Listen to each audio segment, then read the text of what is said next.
Coach community, and welcome to our Tuesday call. Every Tuesday, 9 o'clock Pacific, we're here to provide inspiration and value. My name is Dave Savage, CEO of Mortgage Coach. Excited about today's call. For everyone on this call, you are all armed with an amazing tool, an amazing weapon, the Mortgage Coach Total Cost Analysis. So you have the ability that every time a family gets into mortgage debt or is considering getting into mortgage debt, it's the first-time home buyer, checking out, renting. This is Jay Crowell in the Seattle market with the family in his office. This is Scott Cummings providing leadership to a realtor in a coffee shop. Wherever you're at, wherever you're having conversations, you can explain strategies and you can tell stories. And you have America's best mortgage app, according to USA Today, and according to pretty much everybody in the mortgage business that's ever seen our app. So you have an amazing app, but you're not necessarily using it the most effective way possible. So today I have Andrew Paul. Second time Andrew has been in the Mortgage Coach community. First time was with his teammate Jocko. Andrew, was that an awesome call or what? A couple weeks back. I don't know. You tell me, Dave. Now, I thought it was an awesome call. My favorite part was about halfway into it, Jocko had already set expectations that he had to run to the airport. And it was like handoff time where Jocko was leading the first half. And it's like, okay, Andrew, it's you and me. And literally, as I said that, a fire alarm went off in your office, and it was like, calm, former Navy SEAL, Dave, I've got to go. But I remember that. We had to deal with a little adversity. It was kind of fun. Yeah, it was funny. Yeah, right? So today it's all about Andrew. We're going to talk about team leadership. Andrew runs a branch for Benchmark. Andrew, I know we've got some planned slides and some takeaways that you want to get through, and you want to share with everybody. But real quick, just give us a little bit of backstory on your branch, a little bit of backstory on you getting in the mortgage business, so folks have a feel for who you are. Sure, no problem. Well, thanks for having me, Dave. I was an ROTC in college, and so I got commissioned in the Navy in 2001. So went as an officer, and then went straight to BUD/S and made a couple deployments to Iraq. Did an OIC of a special boat team RIB detachment in the Northern Arabian Gulf, doing maritime interdiction and leadership interdiction operations. Then was the assistant platoon commander for Delta Platoon, Task Unit Bruiser, SEAL Team 3, Ramadi, Iraq in 2006. And so, in fact, kind of just mentioning Jocko, who was on the call with us last time, he and my good friend Leif Babin wrote the book Extreme Ownership.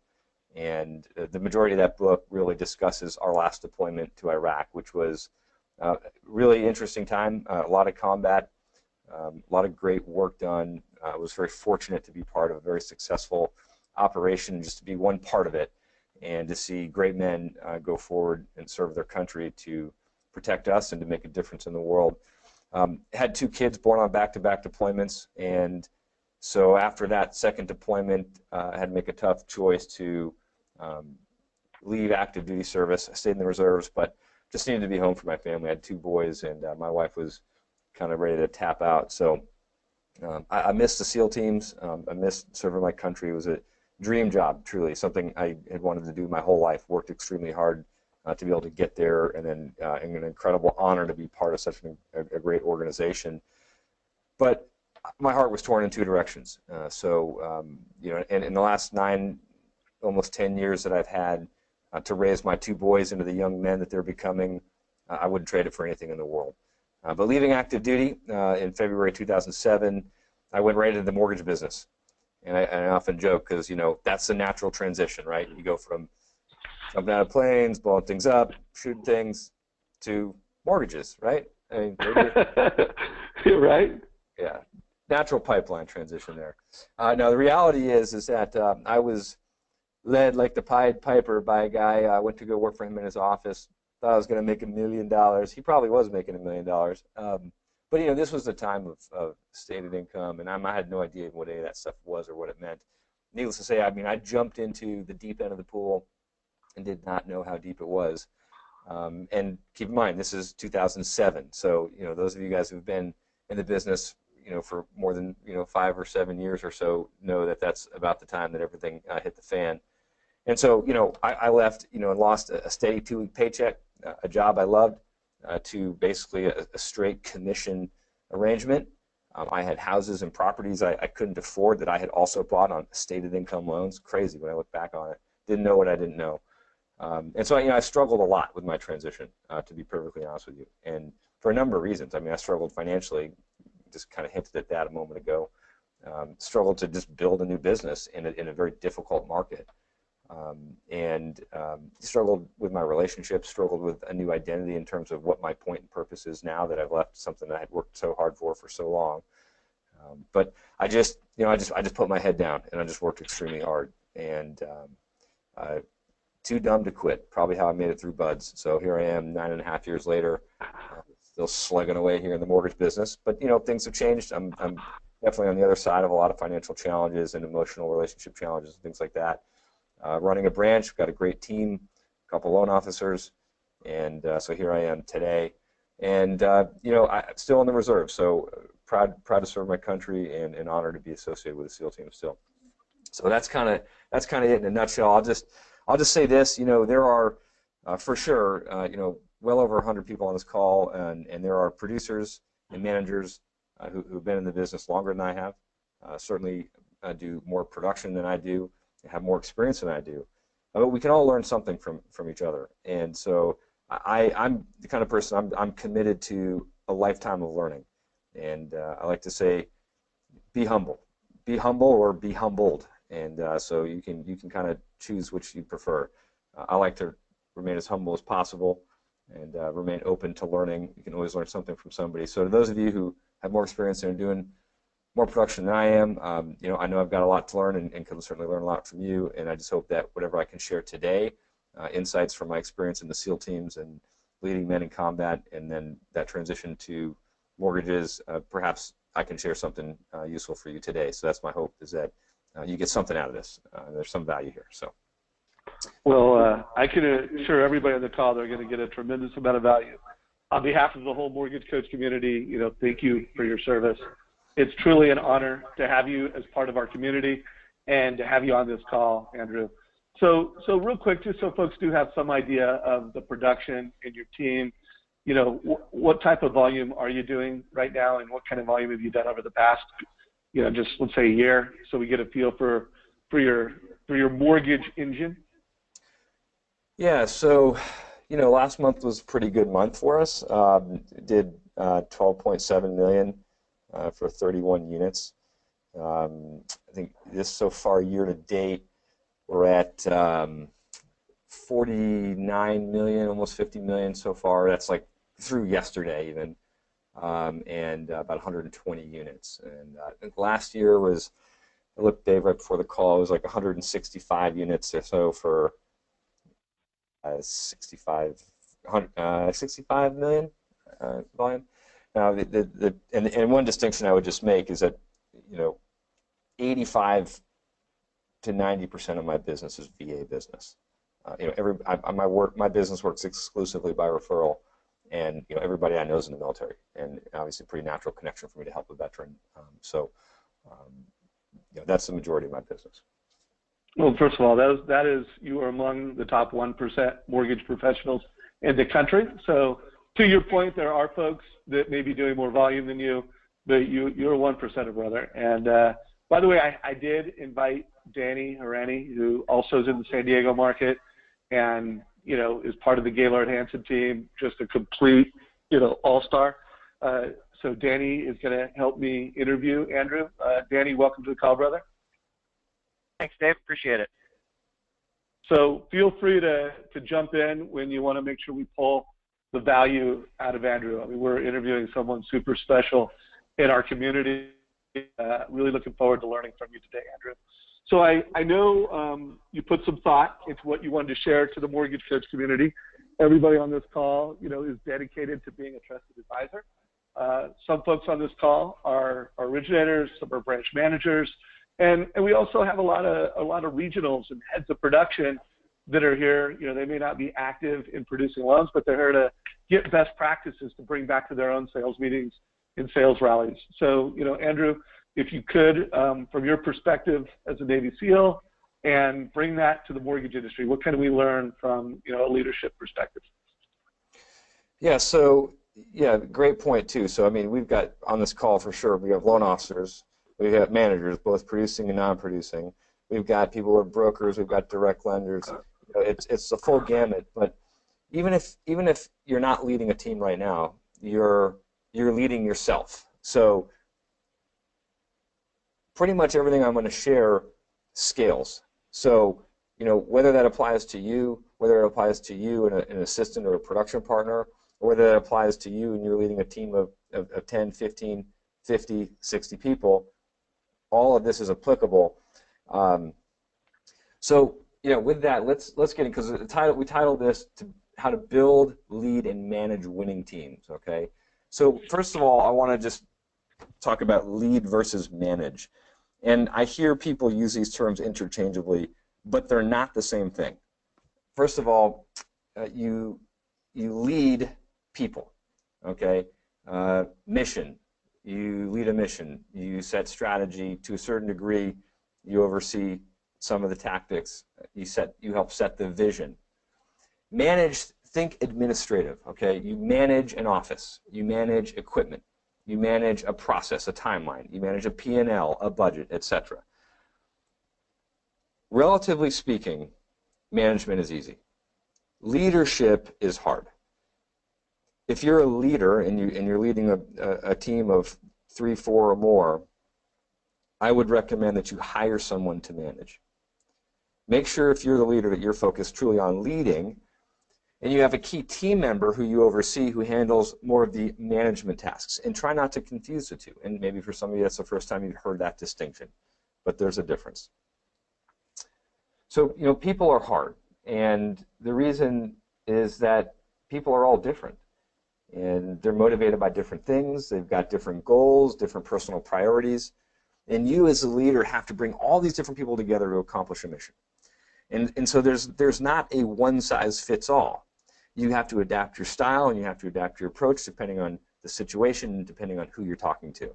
So there's no manual for leadership. It's truly more art than it is science. And it's a skill set that certainly can be developed and improved over time as you gain more experience just through interactions with people. So leadership is about people.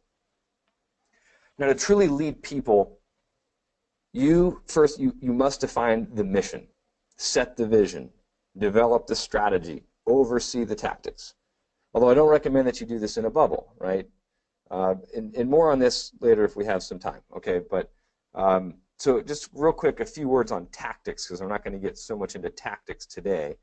But depending on the size of your organization, the type of your organization, whether it's a mortgage company or something else, you can decide for yourself how far into the weeds you're really going to get as a leader. But in terms of tactics, the larger the organization, the larger the size of your team, the less you're going to be able to be involved at the tactical level. You're going to have to delegate more.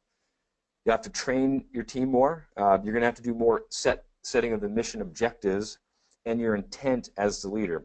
And so setting what your commander's intent is. And if we have some time, I'll share at the end a collateral piece of it that I use here with my team. But you've got to set that commander's intent so that your team can execute without your direct oversight. And that's what real winning teams are able to do. They don't require direct supervision of their leaders, but rather they are trained to operate without direct oversight. So your team's got to be able to make decisions without you speaking to them individually. You've got to be able to build trust. And you have to trust them to execute.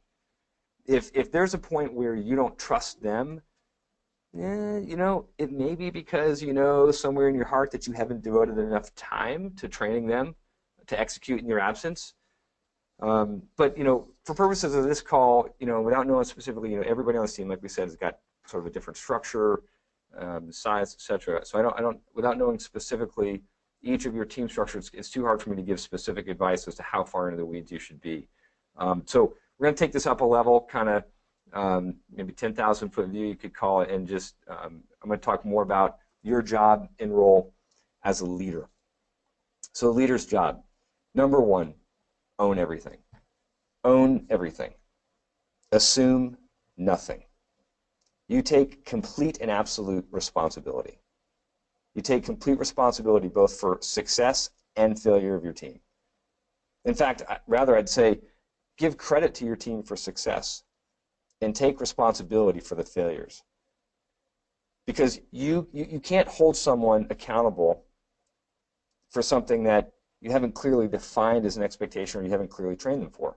And if you have trained them and you have clearly defined the expectations, and then it's still your fault. It's still your fault for allowing that person to remain on the team. So either way, as a leader, you are responsible always.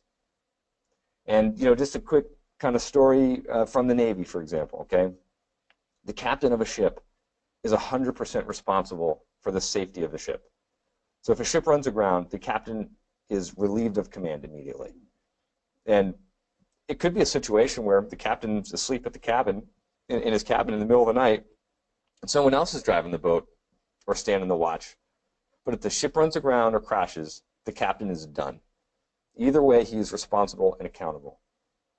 And even if he wasn't even directly involved in the operation, for example, at the time of the crash, the captain's leadership still failed because he didn't properly instill the correct training, expectations, or critical information requirements to get him involved in the situation in a timely manner. More on that later, okay?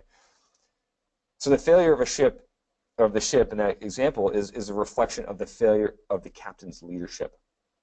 So I've mentioned here now twice, CCIRs, Commander's Critical Information Requirements. So it's a common military thing where the captain of a ship, for example, or the commanding officer of an organization will have a standing order that says something like, for example, no matter what, if we get into waters shallower than 50 fathoms or any other ships come within 10 miles of the ship, notify me immediately. Wake me up. Get me to the bridge no matter what.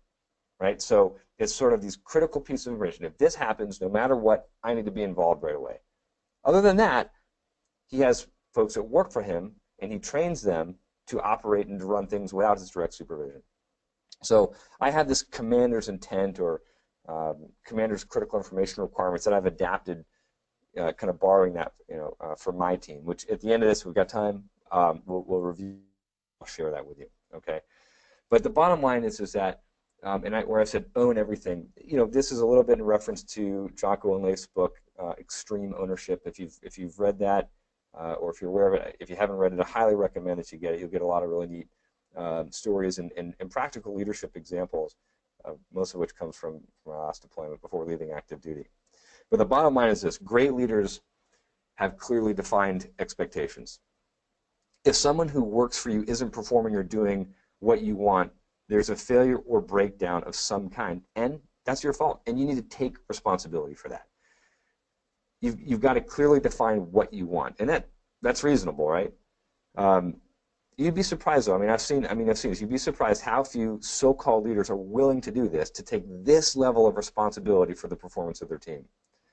But I will tell you, absolutely across the board, looking at different platoons, organizations within the SEAL teams, and of course in the mortgage business the last 9 years, the teams that are high-performing have leaders who are setting clear expectations. Their subordinates know what's expected of them. Their team members are not micromanaged, but they know clearly what their leader wants, that their goals, the mission intent, they know what the goals, the mission intent are, so that they can make decisions and execute without direct supervision. And one of the things that can be a challenge for new leaders and even seasoned leaders is delegation. And delegation of duties under responsibility. So it can be hard sometimes to not micromanage your subordinates. That is the people who work for you, right? And look, I use the term subordinate a lot, and just make sure you understand what that means. This is someone who works for you. It's not, this is a military term, subordinate, right? So let me be clear. This is just somebody who works for you, who reports to you. This is not somebody who is less valuable than you as a human or less valuable or integral to the success of the team. But in terms of authority, in terms of responsibility and ultimate accountability, they are subordinate to you. And again, maybe that's just sort of my military background coming out. But don't mistake subordinate for less than. Remember, be humble. You are as much, although you are the leader, you are as much a member of the team. So let me put it another way, right? great team members. I know there's loan officers, managers on this call who have got great team members. Otherwise, they wouldn't be as successful as they are. They've got great team members on their teams. Great team members, truly, would hate to think they're doing something that isn't what the boss wants, right? And they're not mind readers. So you have to give clear, easy to understand direction and clearly defined standards. Give correction as time goes on. Maneuver as appropriate. Make adjustments. But once you've clearly defined the expectation, you can then, and only then, can you hold your team members accountable to a standard that you've defined or that your team has developed and defined together. So right now I'm going to address something that and just kind of putting this together, you'll come across, a lot of different guys in the community here, in the mortgage community. And I want to address something that I'm seeing as one of the biggest problems facing some very talented loan officers and teams in our business today. And this is just my personal observation, okay? There's a push these days to more and more kind of team development. And let's face it, it takes a small village to get a loan done these days, right? The path, and I do believe, the path to more production is not more hours, it's building the right team. However, some systems that I've observed, they're not doing it right, in my opinion. And I'm gonna withhold names to protect the innocent. And maybe my observation of what some of these teams or guys who I've seen operate, what I've seen them do, maybe it's a bastardization of the system, but I am seeing a repeating pattern of what's being called delegation, but what in reality is becoming an abdication of responsibility or accountability. And this is no good. Okay, this is weak sauce. It's these so-called leaders who call themselves branch managers. I hear them say things like, well, that's not my job. I don't do that. And I know where that's coming from. I get that. You can't do everything yourself, and nor should you. But you can't simply say, that's not my job, that's why I have a team, and still call yourself a leader of that team. If you're the leader of that team, you can certainly delegate tasks and responsibility, and you should, and you need to be effective. But if execution is not happening, then you, if you are the leader, are responsible. And I am seeing some folks abdicate too much responsibility. They push it off. Can't do that. That's not a strong leader. Okay. So if a customer, whether that be a borrower, whether that be a referral partner, is unhappy, you own that. You can't say, well, my team member, they should have whatever. It's just, what it means ultimately is that some kind of expectation wasn't clearly defined by you as the leader. You're not leading that team appropriately. Yes, that person may not have done what you wanted them to do, but that failure there is your fault. So some part of the process, some part of the delegation of responsibility, or the development of the team dynamic is not functioning properly, and that is absolutely your responsibility as the leader. It might mean you didn't train your team members on how to handle the situation or how to communicate with the customer properly. But again, I said this earlier, do not assume anything. You cannot assume that a team member just knows how to handle something. Granted, if you hire the right people, you will get people who do know what to do. And that comes down also to proper selection. And if we have time, we can talk about selection. But I don't think we'll get to it today. But selecting the right people is extremely important to building the team. But you can't just assume that they know. So just watch out for this, okay? The best leaders, the best teams, the best leaders of the best teams take absolute and complete responsibility. All right. Next point. Your second job, in my opinion, in terms of leader, is your job. You must maximize the potential of each team member. That is, you must get the most out of each teammate so that the team can accomplish the mission as effectively and as efficiently as possible. I feel like I could just stop right here. If you get nothing else out of this today, as a leader, that's your job, period. So whatever you're doing, stop and ask yourself, if you're in a position of leadership, and even if it's just a leadership of one, you can ask yourself how you're talking to yourself. ask yourself this question. Is my team running at optimum efficiency? More or less, this is what I call the leadership lens. The lens through which you should look at all of your leadership responsibilities. It's not to pay a bill. It's not to process a new application. It's not to review a loan approval, etc. It's take a step back from 10,000 feet. Look at the team. As the leader, you're not down in the engine room of the ship checking the pressure of the boilers. You're not even the one driving the ship. You're on the bridge. You're observing. You're taking in information. You're monitoring. You're making decisions. And you're adjusting to ensure proper execution of the mission. You will lose sight of these responsibilities if you go down into the engine room to run the boilers, right? So take a step back. You have to carve out time as a leader to observe, orient, decide, and act. And that's a reference to Colonel Boyd developed this in the Air Force years ago, and we use it in the Special Forces community. It's what we call the OODA loop. Observe, orient, decide, act. And I don't have time to go into great detail about the theory and operation of the OODA loop, but just observe, orient, decide, act. And just think about those are very succinct words. The faster you can observe, orient, decide, and act defines how quickly you can outmaneuver your competition or to right the ship before it runs aground. So one way that you can do this is to identify the natural talent on your team and invest in your team by developing that natural talent with additional training, giving them the tools to be even more effective. Now, whether that's a new piece of software, a new printer, some hands-free headset, whatever, okay? But make the investment in your team to ensure that they have the tools and the training they need to execute at the highest possible level. So kind of natural transition to point 3, in my opinion, as the leader, your job is in the alignment of talent and skills.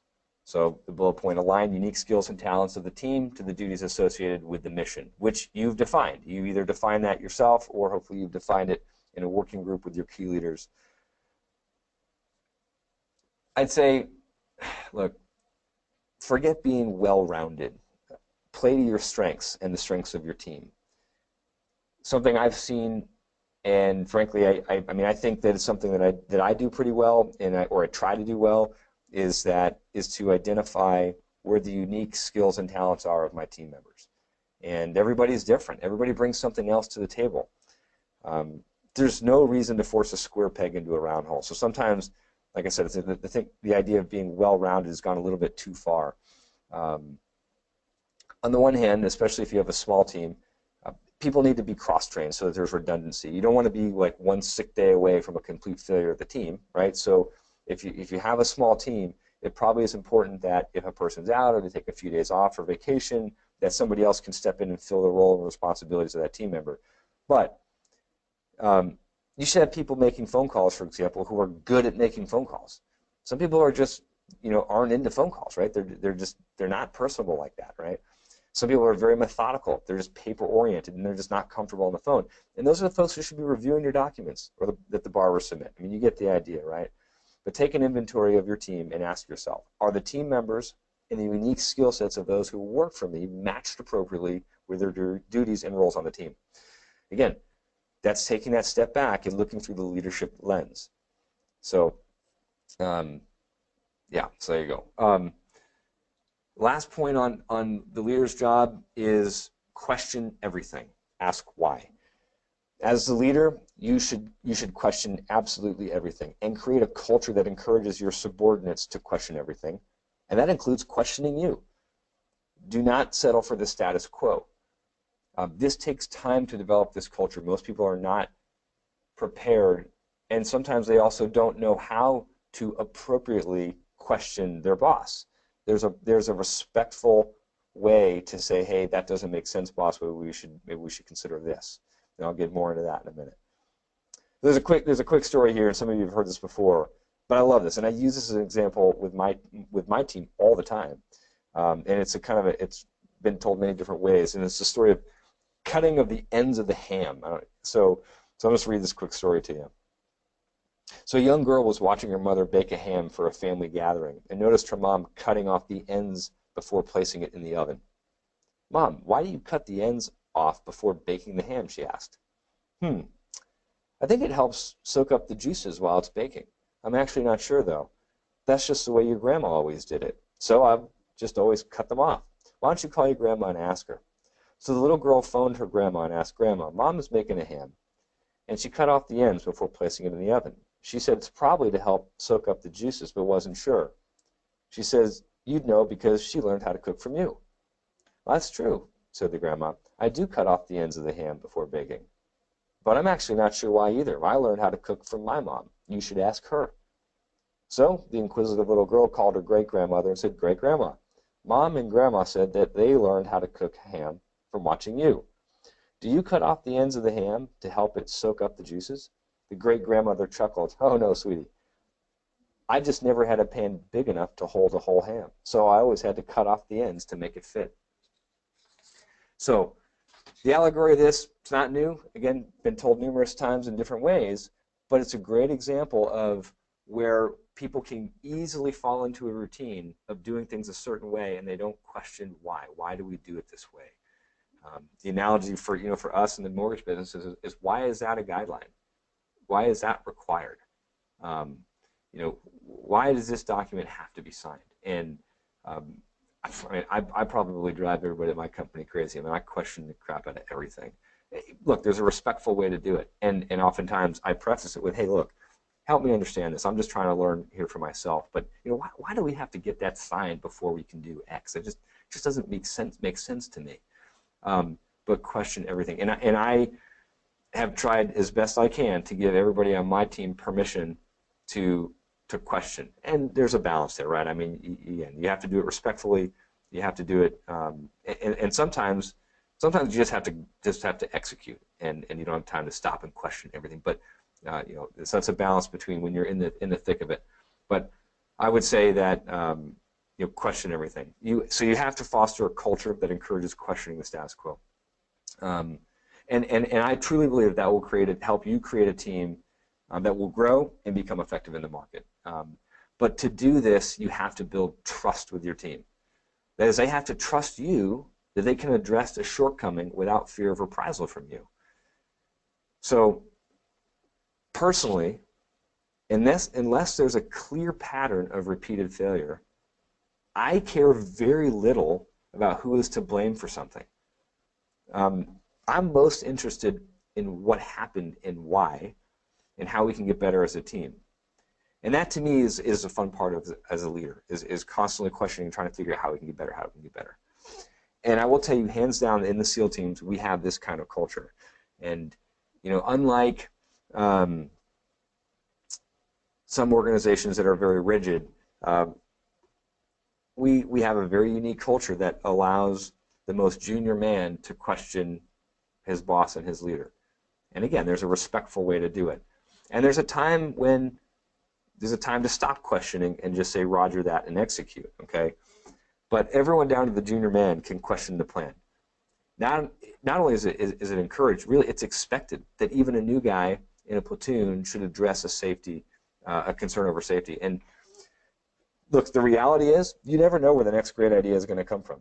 It could easily come from someone who's never been in the mortgage business at all, who just joined your team.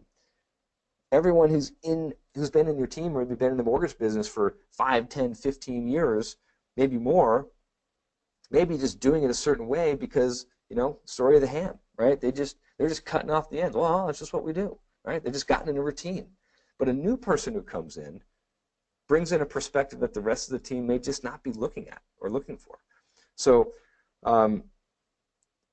I don't think this kind of culture is what we see in mainstream corporate America. But if you can foster this kind of culture within your small teams, I am absolutely certain that it'll pay dividends.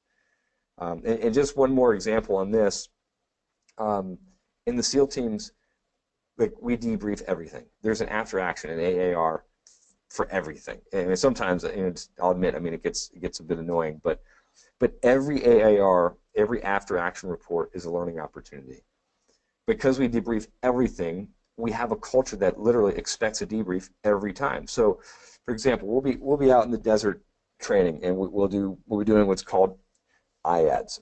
This is immediate action drills, and this is live fire training exercises where anywhere from 4, 8, 16 to 32 men are maneuvering with live fire automatic weapons, daytime, nighttime, basically executing our tactics, immediate action drills. And in these rounds, these executions of these drills, they'll last for 15 to 20 minutes for every cycle. We'll do anywhere from 8 to 10 cycles of these immediate action drills, simulating contacting the enemy, breaking contact with the enemy, maneuvering on the enemy, all live fire, 8, 10, 20 people at the same time. And there's a lot going on. It's very dynamic. We're operating in uneven terrain. We're having to make sure that you know where your fields of fire are, where your man is to your right and left. You have to stay online with one another so a guy doesn't get 2 feet in front of you and you shoot him, right? I mean, this is live fire. This is no joke. Very intense, bread and butter type of work that we do there. And we'll do 8 to 10 of those in the morning. We'll do 8 to 10 of those in the afternoon, and then another 8 to 10 or a dozen at night, and start all over again the next day. I mean, it's exhausting work. We're doing this in full body armor, anywhere from I don't even know, like 800 to 1,200 rounds that you're carrying. Could be rucksacks with water and gear. And every run, after every single execution of these 20-minute maneuvers, every IAD maneuver, the platoon, the instructors gather around, and we discuss what went well, what didn't go well, what did we learn from everything. And if a senior guy made a mistake, he just humbly accepts that and learns from it. Young guy, new guy, old guy, know your place, but everybody basically has an opportunity to speak up and critique what went well and what didn't go well so that we can learn and grow every time. And that's a culture thing. Now, I've done my best to carry this over to my team in the mortgage business. I ask questions about everything. But I'm just going to warn you that my experience has been is that most people aren't ready for this.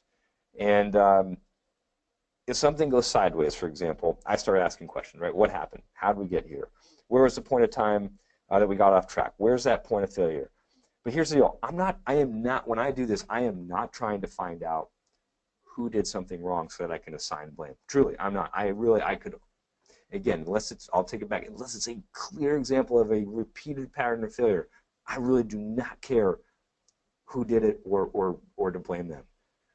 But I'm trying to figure out if there's something in our process that's broken, if there's a place where we need to do additional training, or just, hey, you know what, let's have a quick team meeting. Hey, what do you think? What do you think? And I'm basically doing that IAD after action drill. But I'm just going to tell you, most people are not used to this, and most people who have worked at other companies or just the job culture that they've been raised in, I'm just going to tell you, they assume you're asking questions because you're looking to assign blame, and they become very defensive. You have to build trust with your team that the reason that you're asking is so that you can grow and not to assign blame. And this is going to take time. Again, in most people's past experiences, when the boss is asking questions after something went wrong, the boss is looking to blame somebody, possibly fire somebody. No. What I would tell you is you have to be a learning organization. You have to grow together, and you have to build and foster that. You have to, God makes, you go, hey, you know what, dude, hey, no big deal. Let's just talk about what we need to do in the future so we can identify this problem sooner before it comes up. And my CCIRs, my Commander's Critical Information Requirements, we'll get to here in a minute, is meant to address some of these things. All right, so again, this is hard, right? People are defensive, but when you can truly build a culture that's designed to grow and get better, your team will begin looking for solutions. They'll be willing to admit failures and shortcomings and bring forward to you solutions to the problems that they're part of, to solve it before you even have to ask. And that's what you're playing for. A team and an organization that consistently seeks solutions to get better and better. And ultimately, I think that's your job as a leader. So debrief failures so you can learn and grow. Those are the main points that I wanted to share on leadership. I mean, I can get a lot more into management and development of the team mission, the vision, the strategy. But I wanted to kind of start with some higher level leadership points like that today. Dave, if you want, we can. So Yeah, so let's go a few different directions, because one, I think there's a lot to debrief on. I want to make sure folks connect the dots on a few things. Also, Andrew, if you could bring up your commander's intent, information, requirements, I do want to go through that. So, Danny, before I jump in with some debriefs and we get into the commander's intent, any questions you have or anything you want to shine a light on for everybody on the call? I have 2 full pages of notes from this, Andrew. So first off, thank you so much. This was just absolutely awesome. And I think the commander's critical information requirements, which you posted in the chat, I had a chance to look over, and I'm looking forward to you kind of explaining that. But for me, the biggest takeaway so far has really been the focus on culture. You have used that word many times. Making a culture of excellence, a culture of accountability, a culture of trust, and I'm just reflecting back on our team, which we've been working for a long time trying to accomplish a lot of what you're describing, and it just resonates a ton. And one of the things that we talk about a lot on our team is how that kind of culture, the organizational health that you build, and the personal accountability that each person has is 90% of the challenge, and then the strategy and tactics are about 10%. Because everybody knows the strategy and tactics, but if you don't have everybody working together and truly watching each other's backs and genuinely looking out for the welfare of the team, which is all the things you just described, a leader really modeling out, you can't accomplish any of your goals, because you're going to have people effectively sabotaging. And I know that's kind of an extreme word, but that's kind of what happens in business when you don't have everybody pushing in the same direction. Right. And I mean, these are super great, I guess, reflections that anybody who is either a leader or aspiring to become a leader can really look into. And I would just say, it's a journey, it's a continuum. I mean, as a leader, I am continuing to grow. We all are. I'll be the first person to say I was wrong, and I think as a leader, the more you can model that ideal of being confident and comfortable saying, "Hey, my mistake." I think that's powerful, and that's one of the things that can lead to other people taking accountability and responsibility. When you model that yourself and you say, "Yep, that's my fault," you're going to notice your team members starting to go, "You know what? Hey, that was my fault. I'm going to fix that." Right? But they need permission to take ownership, and they get permission by you demonstrating taking ownership. So, Andrew, as a question, as you're modeling out extreme ownership, and I got anybody who's listening to this call, I would highly recommend that book. I've actually gone through it twice now. I listened to it in my drive on Audible, and there's just it's super interesting to hear, how frankly, how easy our job is by comparison to other jobs in the world. And then also some of the takeaways from the book are just amazing. That extreme ownership idea, though, do you actually see your team modeling that for themselves, or you don't even have to say that's on me? They just volunteer that? Absolutely, but it's a continuum. I mean, it's a great team is like a growing toddler. It's just constantly learning and finding itself, right? I mean, it as a toddler learns to crawl and then tries to walk. It doesn't just stand up and start walking. They stand up and they shake and they fall over, and then they stand up and they hold on to the edge, and then they kind of walk while holding on to the corner of something, and then all of a sudden they take a few steps on their own, and that's kind of really that's kind of how the team grows and develops. They take a little risk. They step out and take some ownership on something. They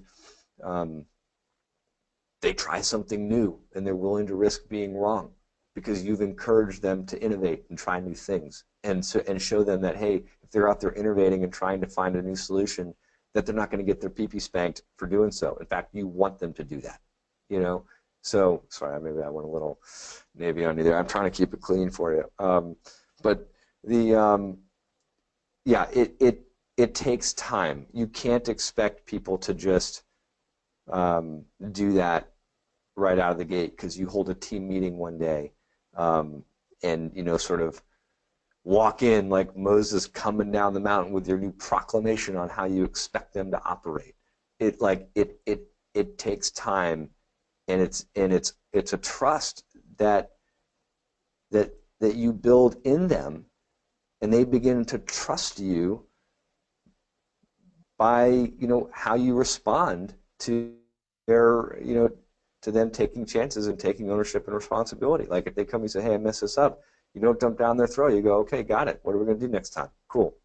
You got to, oh, hey, we're going to do this, boss. Awesome. Sounds good.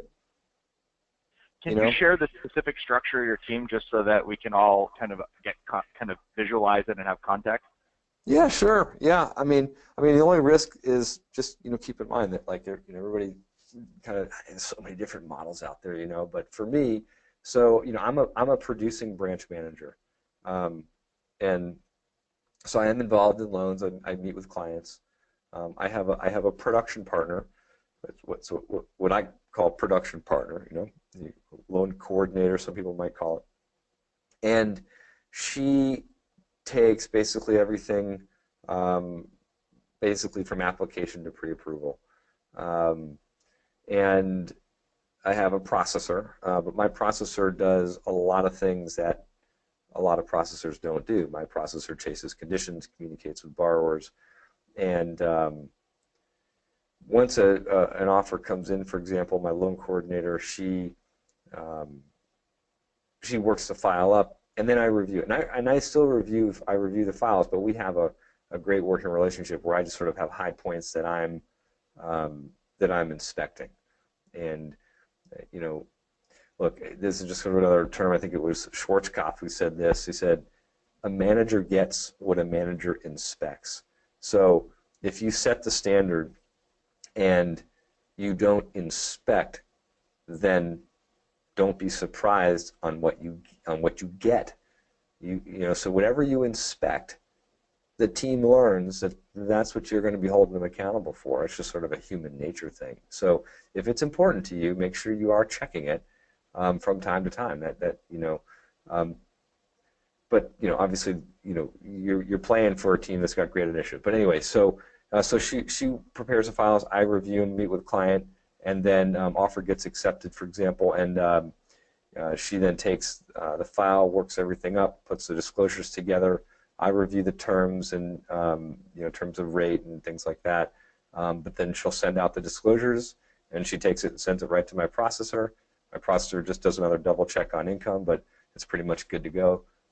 Submits it to underwriting. Underwriting decision comes back. He's handling stipulations, dealing with title and escrow agents, reviews the appraisal, et cetera, et cetera. And then I have an operations manager. And my operations manager is the most seasoned guy on my team. He could do any of the positions of any of the other people. So I basically have 3 full-time people on my team. So 3 full-time people and me. And that's for basically me, another loan officer, and 2 loan officers, basically, that don't do a ton of production. To be honest with you, they're still growing. And I personally go back and forth between how much I want to be involved in training loan officers versus just building a team around my own production. And that's sort of an age-old question among those of us in the business. There's a lot of different models and ideas out there. But anyway, reality is that I have 3 full-time people that basically support my production. And my operations manager, however, this is I don't want to say a mistake, but something I would say I grew out of. I used to think that, hey, as the branch manager, I would handle paying bills. I would handle ordering supplies. Hey, I'm a branch manager. Heck no, man. That is just not your job. And over time, and as your team grows and you make more money, you've got room on the team to hire somebody. So Jeff, my operations manager, he oversees everything.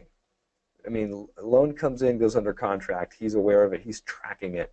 He's tracking the timeline from when my loan coordinator is working it up and preparing the disclosures. He's spot checking the disclosures to make sure they're accurate.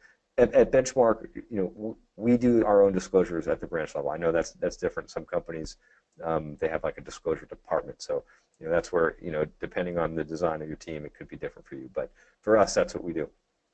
He's overseeing that. He's spot checking it. He's overseeing the doc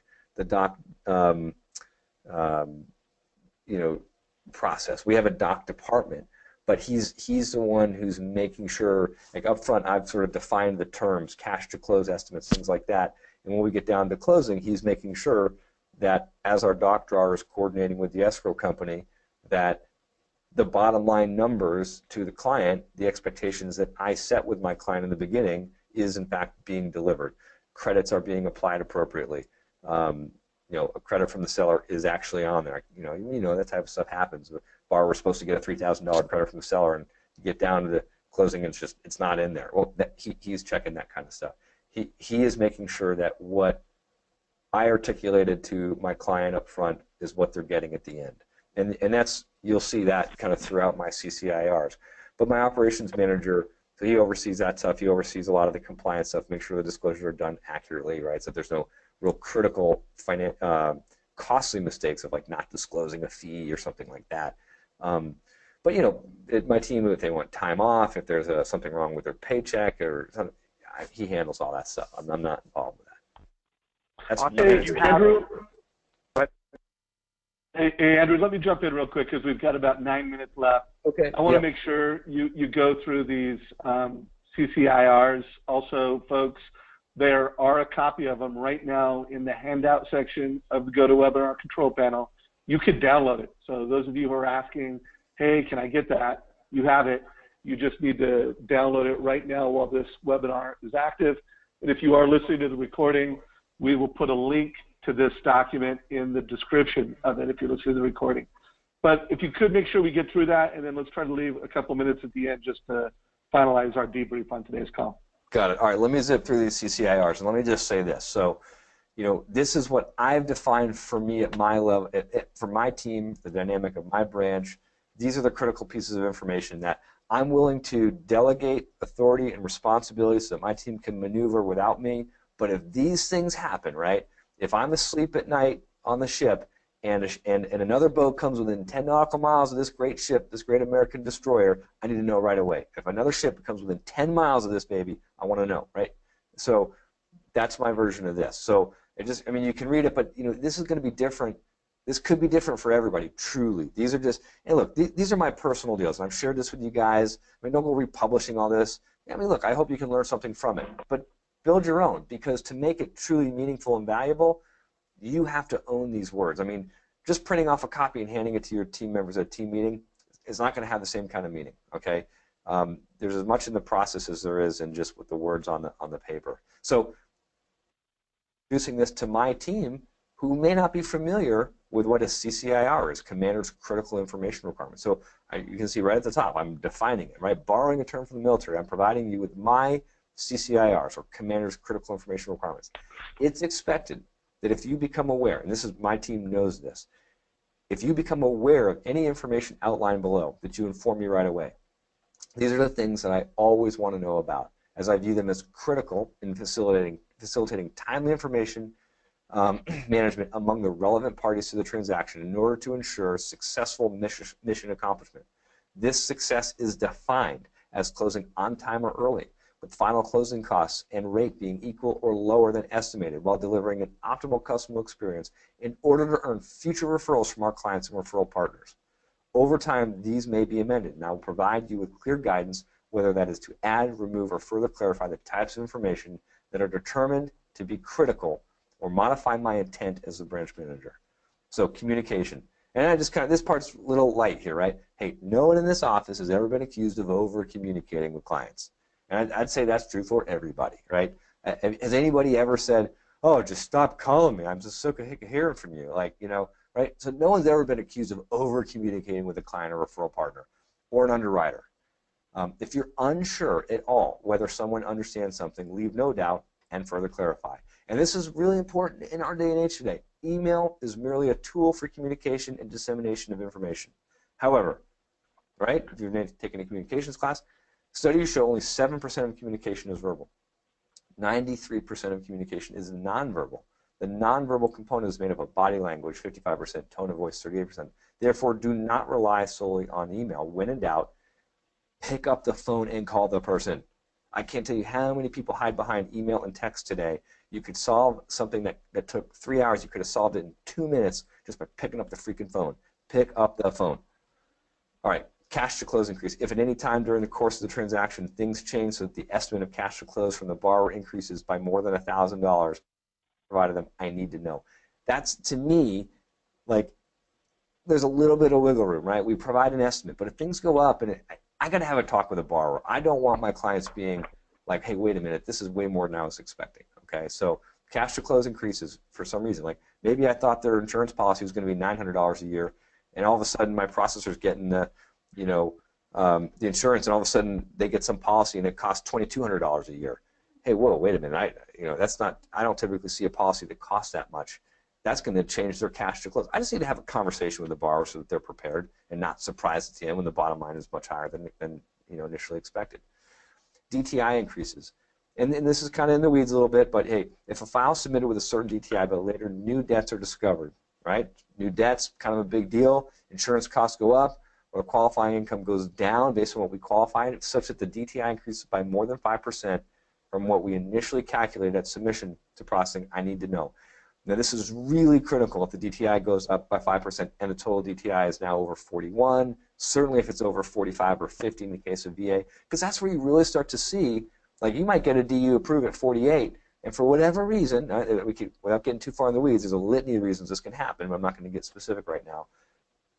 DTI goes to 50.2, bang, you got to refer, not an approved eligible, right? So if all of a sudden we're bumping along and insurance costs go up, or we don't want to, we can't count a bonus income or something like that, and all of a sudden the DTI is 51, and previously we thought it was going to be 48.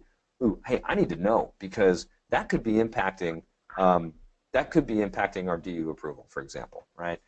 So that's where that comes from. And then closing on time. This is a big deal for me.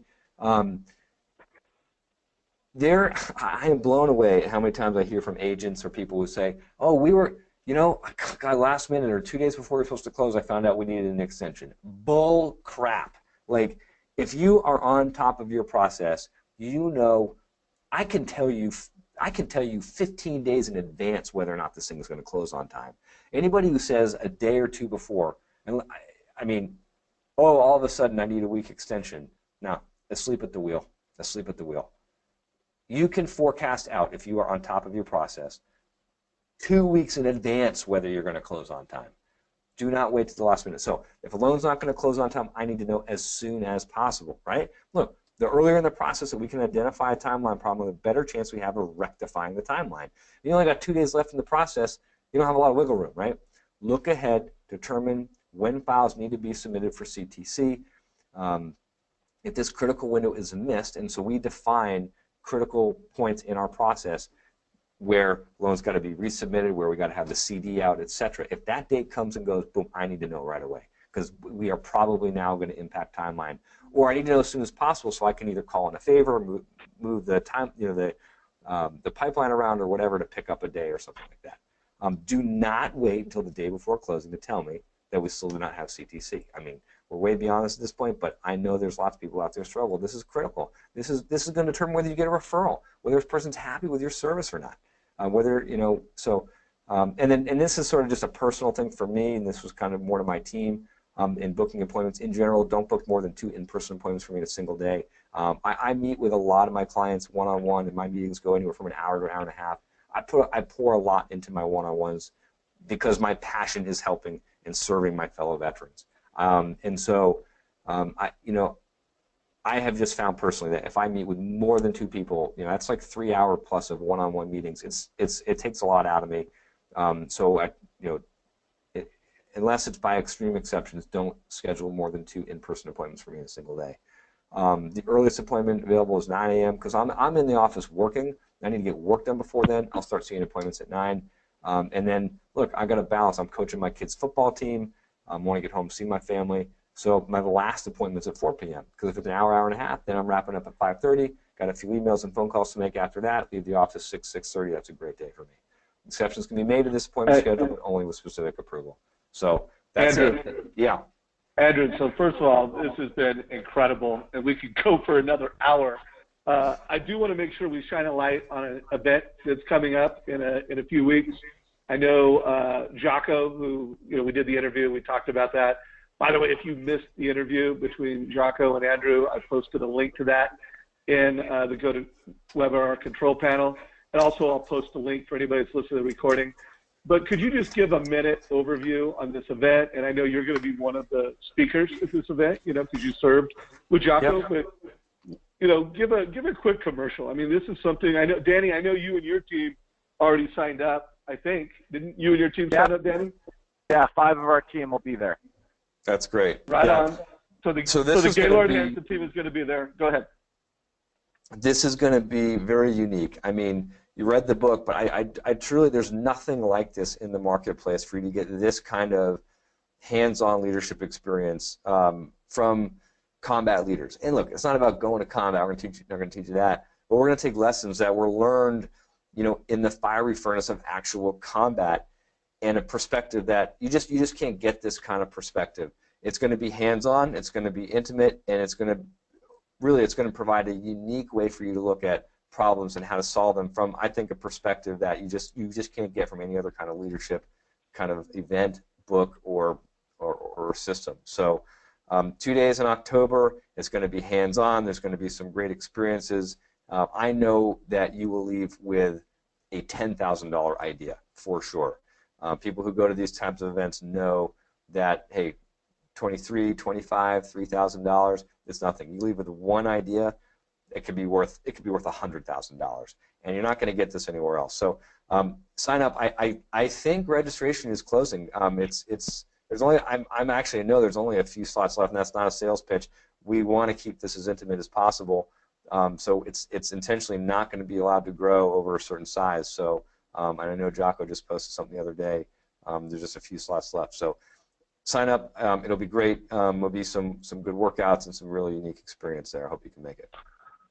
So I know there's at least a dozen mortgage coach leaders attending this event. If you do sign up, let me know, because I want to make sure you, as mortgage coach leaders, know about it. I also would like to go myself, although I am traveling so much. I haven't confirmed, but I know there's going to be at least a dozen mortgage coaches there. And folks, the thing I love about this is it's not just going to be a briefing and a lecture. I've talked to Andrew, I've talked to folks that are behind this event, and it's going to be an experience.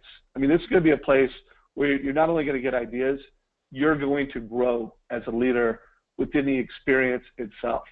So I do think this is really special as leaders, a place to connect with leaders and a place to grow as a leader. So I urge folks to sign up for it. So we are a few minutes past the time. I do want to shine a light on the OODA Loop. I also posted a link to that. I can't remember who first introduced me to the OODA Loop. It's probably been 10 years, but I would just say that's something that I've adopted in my thinking. I noticed you mentioned it, and I did put a link in there, and I just want to make sure folks know about it. For those of you that posted questions and comments, sorry, Rick, that we couldn't get to your question. Derek, Michael, sorry, guys. Really do appreciate you sharing, but we just don't have time to get to it. So everyone, really appreciate you trusting us with a full hour of your time. Andrew, you said a lot of smart things last time I interviewed you. I keep saying this one to myself, discipline feeds discipline. Guys, let's take it to the next level. Hopefully you got a lot of value. Andrew, any last thoughts before we wrap up today's call?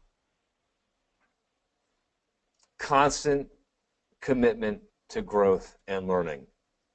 The moment you stop learning and growing is the moment you start dying. And so for me, I'm always trying to get better. And just know, there's a competitor out there in the marketplace who's looking to dominate the battle space, and that's me. So, hey, you can either dominate with me, or you can be the victim of being dominated. No, that's just sort of a fun way to tell you, man. There are some intense folks out there, and hopefully it's you guys on the call who are bringing the intensity. Let's bring the intensity and crush the weak sauce in this industry so we can raise the game and serve our mortgage clients. So that's it, man. Get after it. Be intense. Get it done. Love it. And Danny, thanks, brother. It's always great to have you on a call. Bring out great questions. Look forward to our next interview. So thank you, Danny. Thank you, guys. Have a great day. Take care, everybody. Take care, man. Thanks.